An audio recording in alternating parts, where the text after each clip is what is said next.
This computer. Okay, we're recording. All right, this is a recreation of the Scholarship and Creative Arts Day at Elizabethtown College, the 6th annual architectural critiques, year-end critiques. Go from my webpage to student designs. You can find links to their portfolios, which you can look at later. And then we have 2 videos we're going to look at with the students narrating over the top.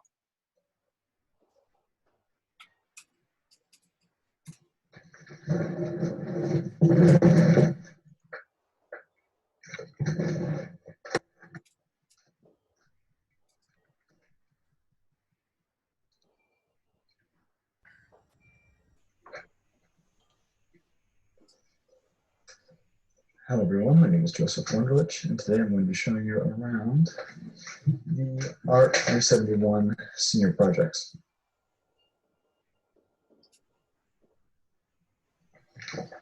So I'm going to be starting with Donato. There's 2 dormitories. So this is the smaller dorm. It's a little more generic. It's a little more crowded. Nice big walk-in room with a lot of plants because, you know, plants make everything feel nice and homey in a way. This dorm is apartment loft style living. So when you walk in, you know, there's a living space, a kitchenette, a bathroom, and 2 rooms. I did 2 small bedrooms with all your essentials in it. Instead of doing like dorm style, like 1 bigger room with 2 beds in it. So I just did, 2 smaller bedrooms, and they're pretty small. But you know, it's got everything you need in it. You see them looking around the room. You got your own closet, some IKEA furniture there.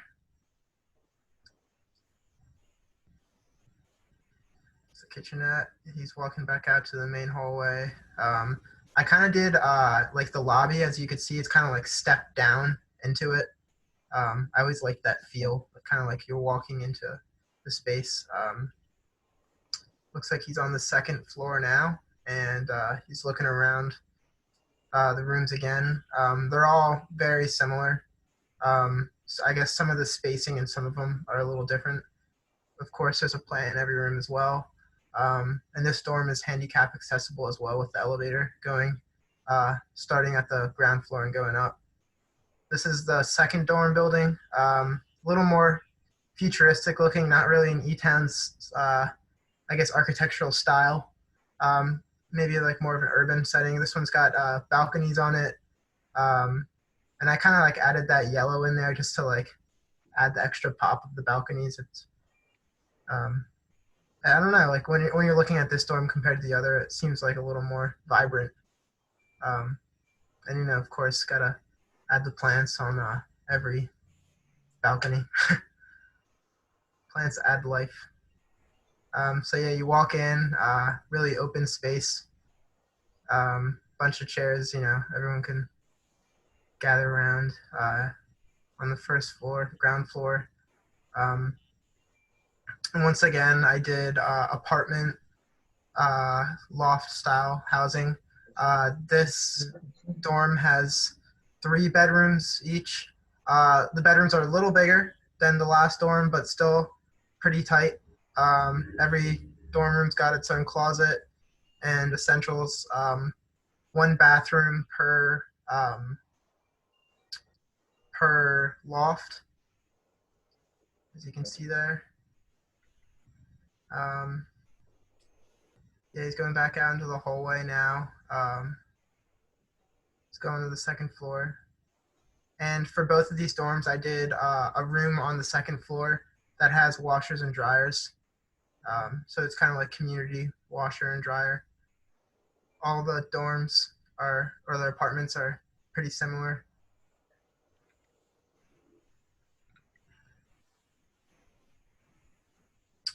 And then this dorm as well is handicap accessible with elevator on the ground floor going up to the 2nd and 3rd floor. He's going up to the 3rd floor now. Included a game room on this floor overlooking the whole campus.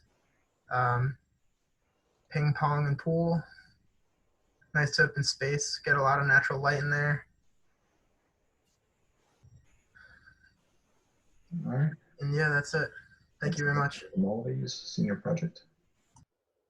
Now we're going to move on to Colton Schreiner.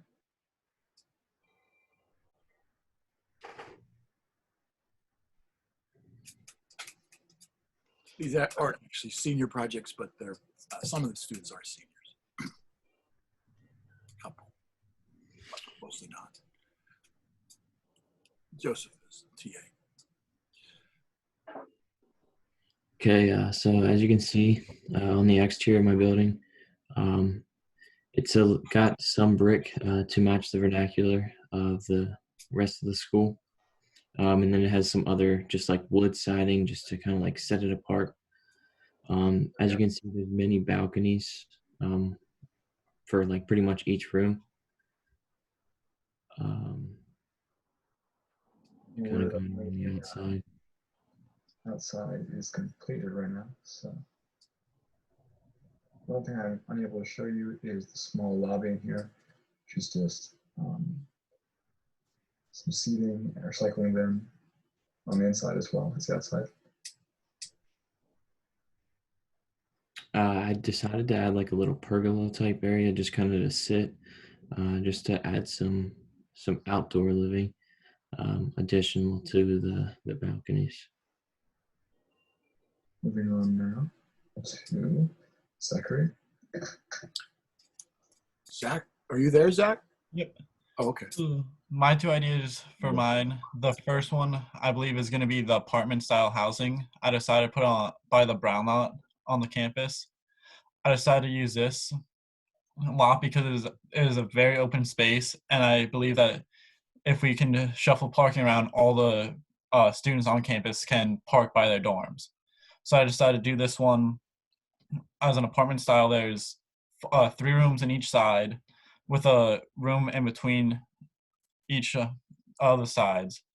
And then there's going to be a common area and a bathroom for each side. And then there's going to be a basement with laundry that would be community living or community shared. And each place would come with furnished, but you would be able to bring your own accessories or like other bedside stuff.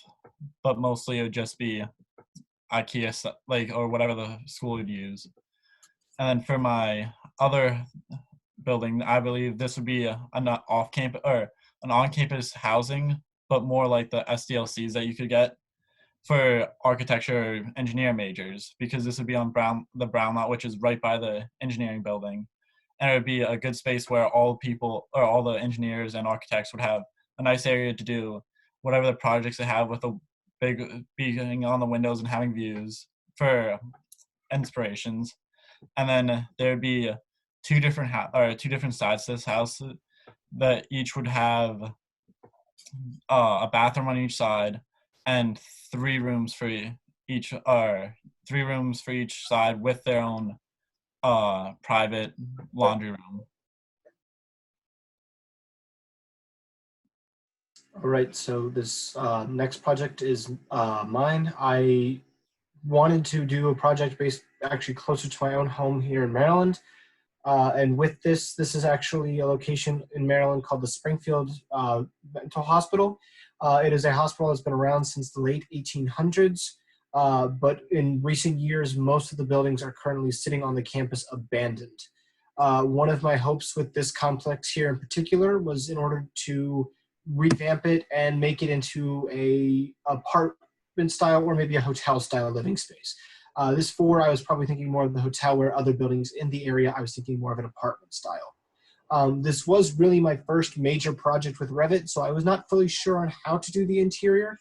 In future projects with architecture and all that, I will be looking more towards adding more designs. This one, I would want to say 3 of the buildings would be more of the housing style for the hotel, where the other building is more of the main option with the dining, as well as a few other features for the facility. Actually, a tree is growing into the house, so it's not good.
step into the side.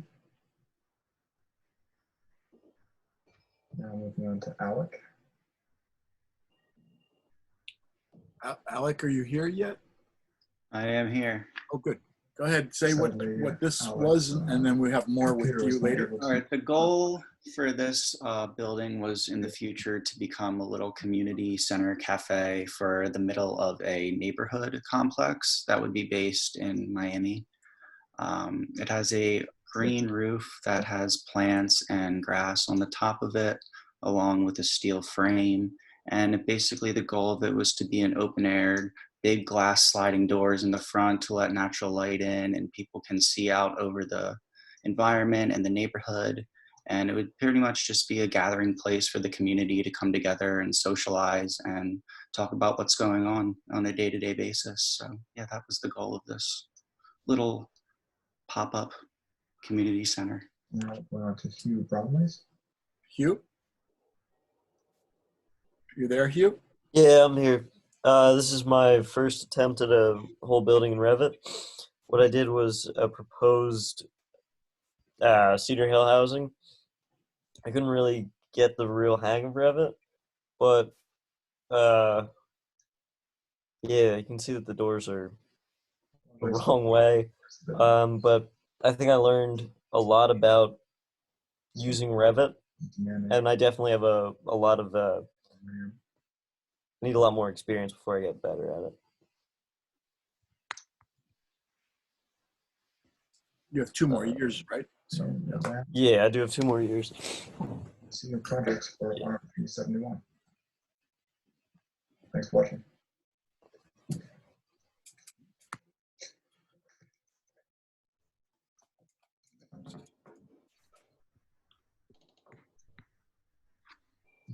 All right.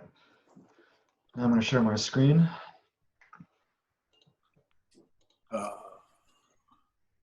Okay, I was going to show Joseph. Oh, yes, you want to share screen and then show Well, what were you going to show? Colton's interiors. Yeah, Go ahead. because I didn't have the chance to look inside in that model. Okay. All right, so I'm back inside the model I just showed in that video. Hopefully this is not too slow. Is this showing up good on your end? Is this quick? It is, yeah, yeah. All right, excellent. So Colton, feel free to talk about this because I'm going to go inside now. Okay. So I kind of had like the main entrance to be to the left, and then this over here would kind of be a secondary entrance underneath the pergola. So when you walk in through this entrance, you just kind of pretty much see the whole way through the building. It's pretty open. I wanted to have like a little seating area, and then just a main hallway down the center with rooms on both sides. And then I decided to put the steps on that end just because that's where most people would be coming in. Do you want me to go in one of the rooms or? Yeah, go into the ones on like the other side. Those ones are finished. So right now, I believe he's in the room for 4 people. So I had 3 different designs, one for 2 people, 4 people, and then 6 people. And each of them are like apartment style living rooms. So you'll have like bedroom with 2 beds in each. And then you'll have like a bathroom on like that's in suite for those people in that room to use. Each room also has washer and dryer, a small galley kitchen, and then just like a living area. And like I mentioned earlier, each room has its own balcony just for use of the exterior. I decided like using beds like that with like the desk underneath, just kind of safe space.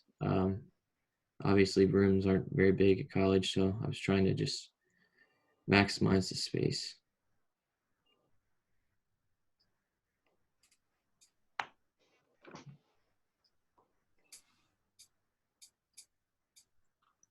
Okay.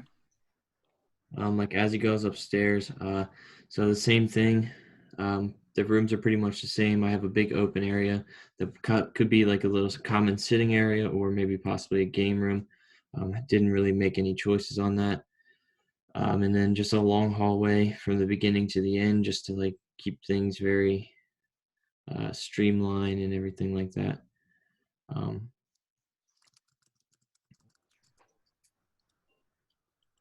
And then the third floor is the same layout. Each floor is pretty much the same.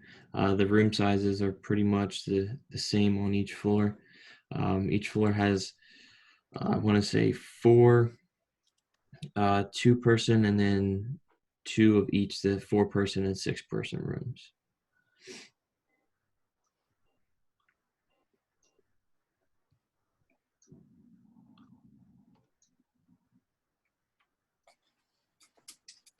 Do you want to talk about what architectural style you built the exterior to? Were you trying to pick up something particular? I kind of just was thinking like, so most of the buildings on campus are like rectangular and brick. So I kind of wanted to incorporate some of that style, just so it didn't look so out of place. But then I sort of wanted to have like something to set it apart, which is why I kind of had like the peaked roofs on the end with some like wood siding. But I wanted the brick vernacular just so it like didn't stand out on campus. And I used like the wood for some of the posts just to give it more of like a, I don't know, kind of a homey feel. All the window structures, frames are metal. The doors are metal just for simplicity.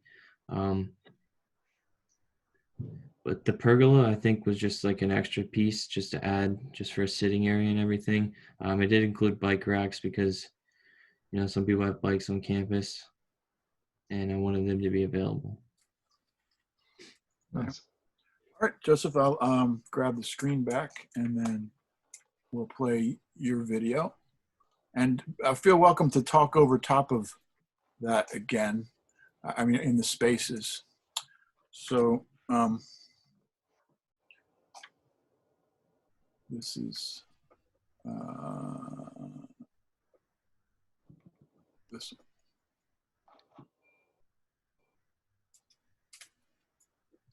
This is the Elizabethtown College model in the present, which I made using Revit. Every building here was modeled individually using measurements taken from Google Maps, as well as CAD drawings and original working drawings of the buildings. This started as an internship. I was just doing a library, and then we decided to expand the project because I was almost finished last year. So library has the most detail of any building on campus in this model. You I may want explained a to, bit more here about that. The second most complicated is Leffler, which has you're these louder rainbow coming clown through colors, right now which I than on use this so I could video. accurately texture map all different. I'm louder now than on the video, you're saying? Yes. Okay, is that good or what? A little less. The 1924. Less. Yes.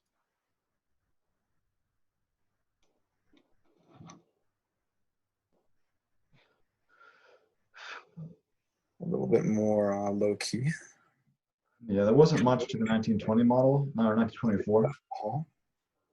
This is Ryder Hall. I was going to do 1920, but that little tiny introductory path, you can see in the lower left there, there's those little curved bits by the road. Those were built in 1924, so I decided just to do 1924 so I could have that in there. 1920 and 1924 were almost identical. Can you turn your microphone volume down? I don't have an option to do that. I can check the settings. No. All right, how's this? That's too low now. All right, how is this? That's good, right there.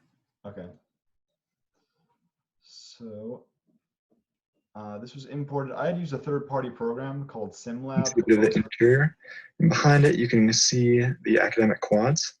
Simply because Revit take you around the back export here at Leffler, so you can see the new Sports Fitness and Wellness Center called the Bauer Center, which was built in 2019.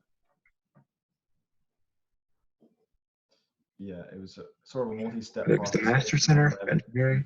VR. It was Revit, SimLab, and then the old Thompson gym. Unity. So this is a game engine. There's locker rooms. Try to talk not on top of right now yourself. I'm going to head over to the dorm buildings. I'm not sure when I saw. Straight ahead of me is Windsor. Okay. And past that, you can see the windows of Ober. Should be able to hear you. To my right here is where the pool is. Right now I'm in the back of the BSC. And while I'm over here, I'm going to show you some of the high library, because this is where this project all started.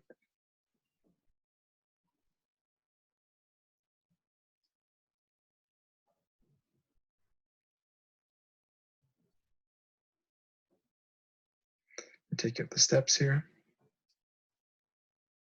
This is the high library. You can see I got all the really fine detail, even the columns and the Muntin bars and the windows. Yeah, I had full working drawings for the high library, but I can't say the same about the other buildings. So that's why there's Here is the present day Alpha Hall exponentially more detail in the library. In Mm-hmm. 2020, the project started. And then Sarah Penniman and I decided to do. Right now, with the press of a button, I'm going to show you what Etown looked like in 1924. So let's go. Right now, I'm at the front driveway of Elizabethtown College in 1924. To my right is an orchard where now the Dell hammocks are, if you go there today. Here's Alpha Hall as it looked back in 1924 with interesting shaped windows up there, which are no longer there today. The dormers were changed. You probably noticed to my left here is a building called Ryder Hall. This was demolished a long time ago. You can see the campus was pretty sparse back then. Aside from the orchard and a couple dirt roads in the buildings, this is essentially it. And that is my project. So, thank you for watching, and I hope you enjoyed my senior capstone project of Elizabethtown College in the present day in 1924 in virtual reality.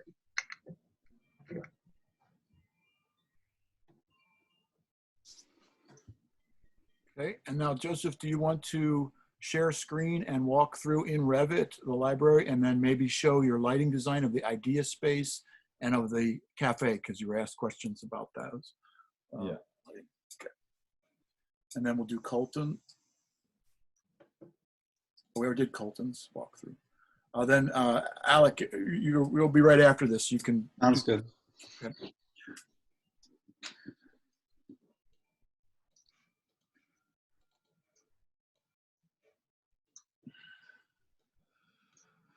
All right, so I need to load up Revit.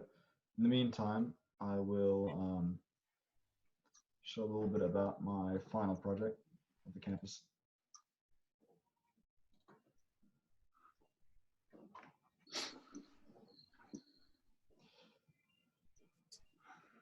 These take a bit of time to start up. Why don't you bring up your portfolio and show the images of the idea space and the cafe, because those predated what you're doing now. Yeah. All right, so.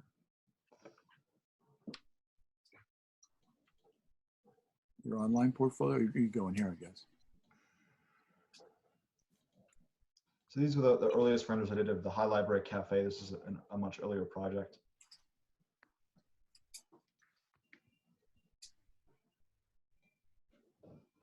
Not sure why that's taking so long to start an image, but a lot of things going on at the computer.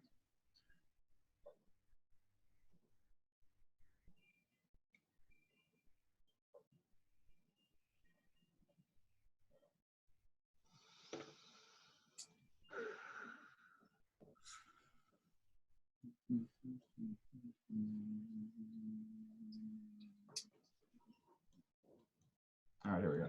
Okay. So these are the renderings I did for the cafe back in 2017. This is the first project relating to the campus in Revit. This is just the High Library second floor, which is what you walk into. So it's technically the first floor. And your lighting was a mixture of fluorescent and halogen, and you picked those, right, specifically for different reasons? Yeah. The spots are halogens? Well, these just were meant to mimic what was already there. Oh. But the new. Yeah, I added these warmer lights, these little sconce lights. They were like 5,000 degree temperature range for the spectral color. Sure. I remember. Okay. And then the High Library or Idea Lab was next.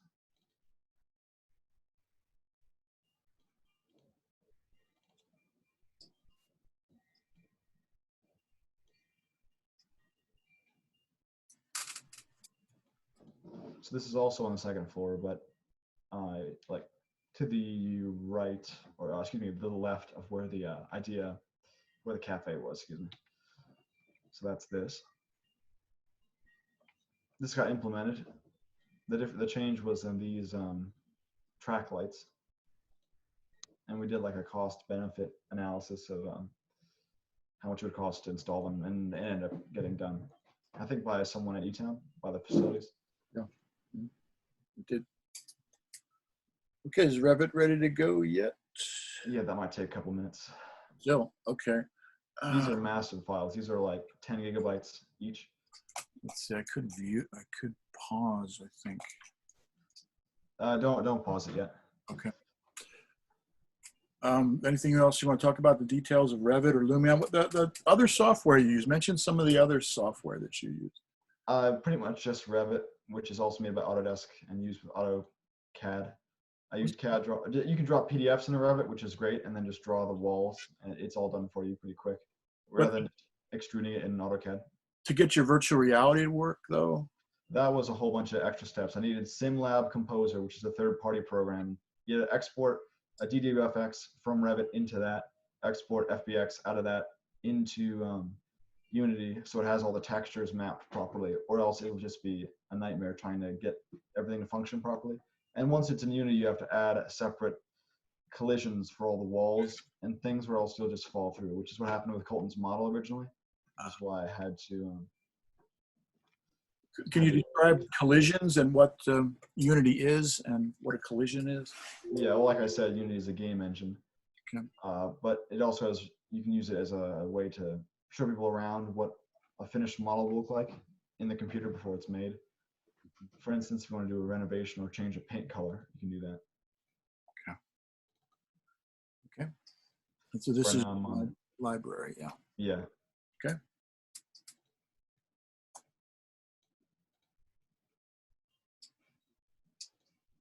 And you didn't have original CAD drawings for this. You had to take this off. No, I did have original. Oh, for the library? You well, got PDFs. Of well, the yeah, but drawings. they weren't Autodesk CAD drawings that you had. No, but it would be the same as if I did. It wasn't any extra steps to put this in. Really? So I would just drag and drop it in anyway.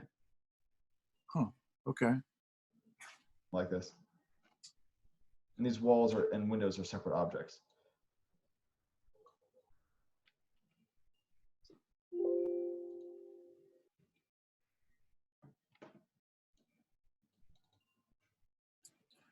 Okay, well, let's just take a couple more minutes, walk around here because we don't want the video to be too long. And we need to get to Alec now real soon. Yeah. So yeah, just if you could walk through a little bit, just. That's what Unity's for. You want me to go back in Unity? Oh, no, this is good. I mean, we get the idea of the detail here. I wanted to show the detail of, I mean, there's a lot of work in making all that. And you did you also did the new Sports Fitness and Wellness Center in detail also on the inside. Yeah, you don't have to bring that up, but okay. Okay, good. All right, so hang on. You want me to show that? Or real quickly, if you could just go real quickly. Yeah, okay. So here's just the shell of the building. And did you have a Revit file from the architects here for this one? No, no. It's made from CAD drawings that I got from Matt Angst. Okay. The facilities project manager at Etown. Yes. Yeah. He was kind enough to give me these, and for the BSc, which had all those different editions. Oh, they had the BSc. The rest was just done by eye and using Google Maps. Okay. Okay. You can see in the background is the CAD drawings or just the PDF. If I hide that, this is all drawn over it.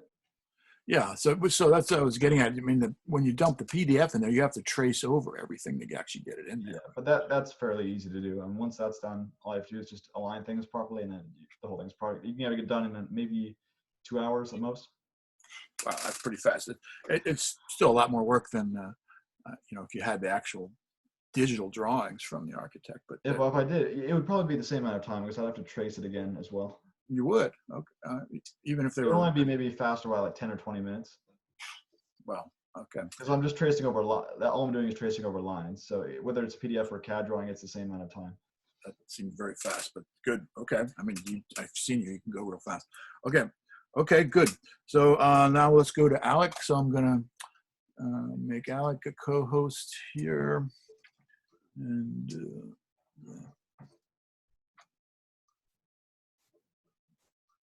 co-host, and then Joseph. So Alec, you can grab the screen anytime.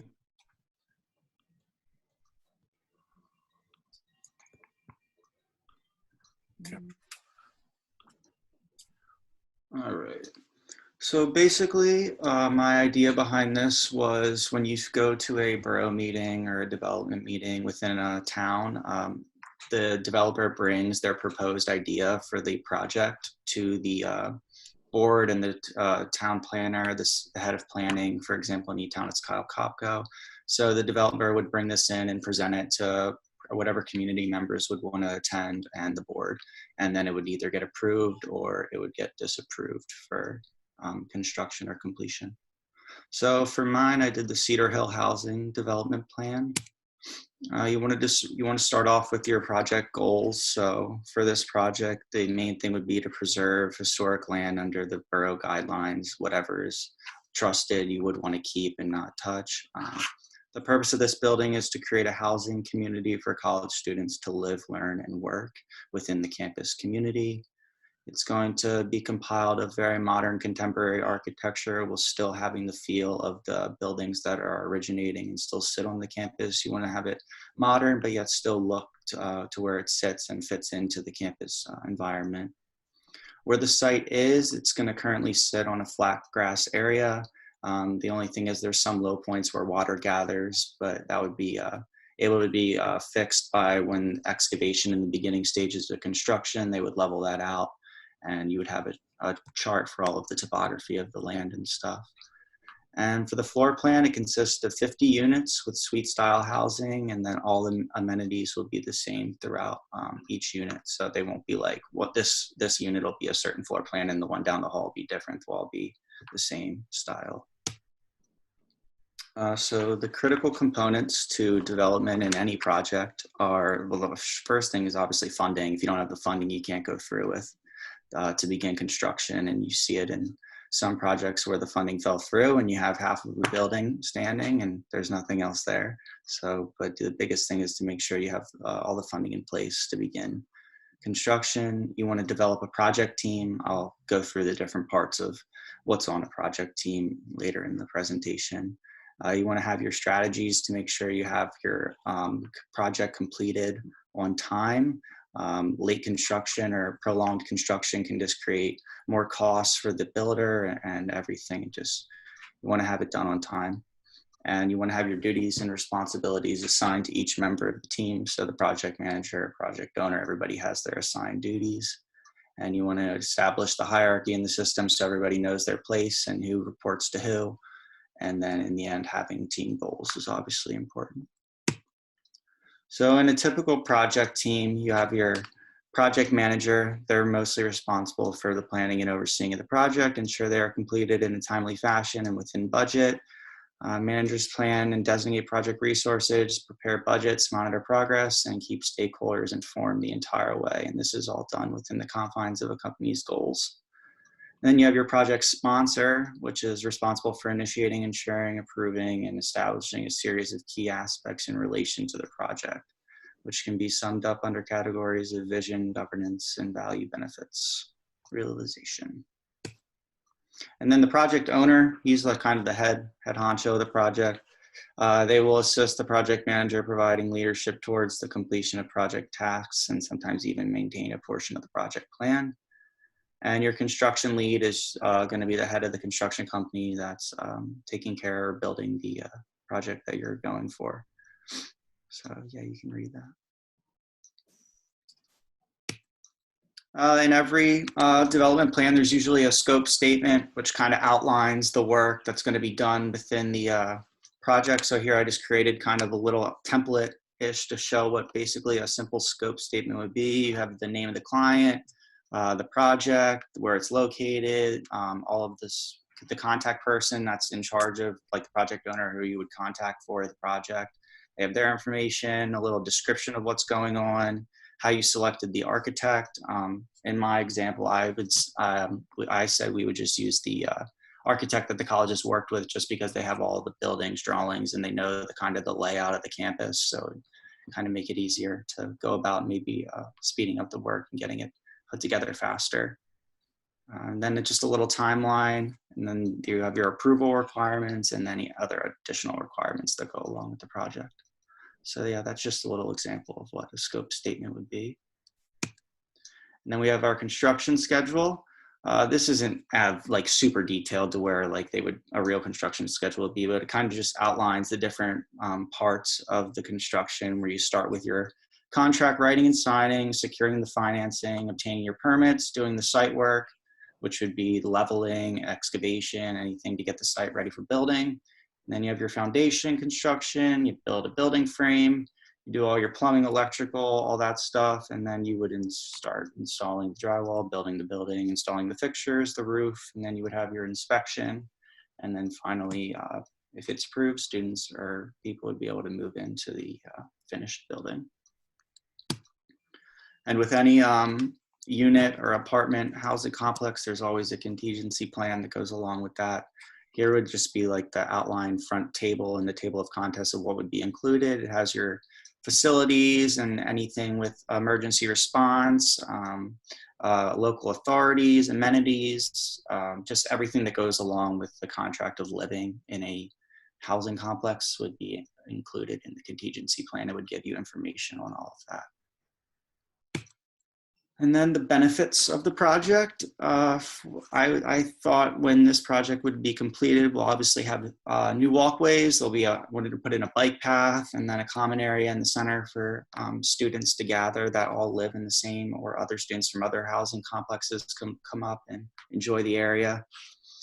This is some amenities I included. I've been to a lot of different apartment complexes, and I've seen a few with actually a little car wash station for students, where it's like a hose on the top and it comes around.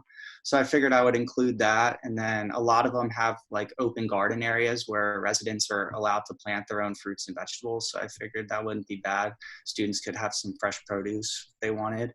And then optional storage and garage spaces. We don't really have that here at Etown, but I figured adding that in might be new for students that live far away over the summer. They could keep their stuff in a storage unit if they wanted. And then a small community center, which kind of has a pool and a small fitness center, kind of like when we used to have Featherton. They had the small pool area where students had access to. So figured we could bring that onto campus, make it a little closer. And then parking spaces will obviously be included. And I wanted to have a natural wetland spaces. We kind of have some of those down by Leffler already, but I figured if we built some up closer to the building and had maybe put some wild flowers in them and maybe make them look a little more appealing, and maybe put some benches by them. And we're not taking away any existing features of the campus. We will only be adding new ones. And then for the evaluation, the goal of the project is to update the campus housing at Elizabethtown College in order to compete with other schools for enrollment. As you know, other schools are constantly in the works of creating new housing. And I think in order for Elizabethtown to stay competitive, having a brand new apartment building for students with all these amenities would be a real highlight for the campus and the college as a whole. So I said it'll be suite style housing. It is yet to be adopted by the college, so it would be the first, where it's 2 rooms and then the bathroom in the middle. It would be the first suite style we'd have here.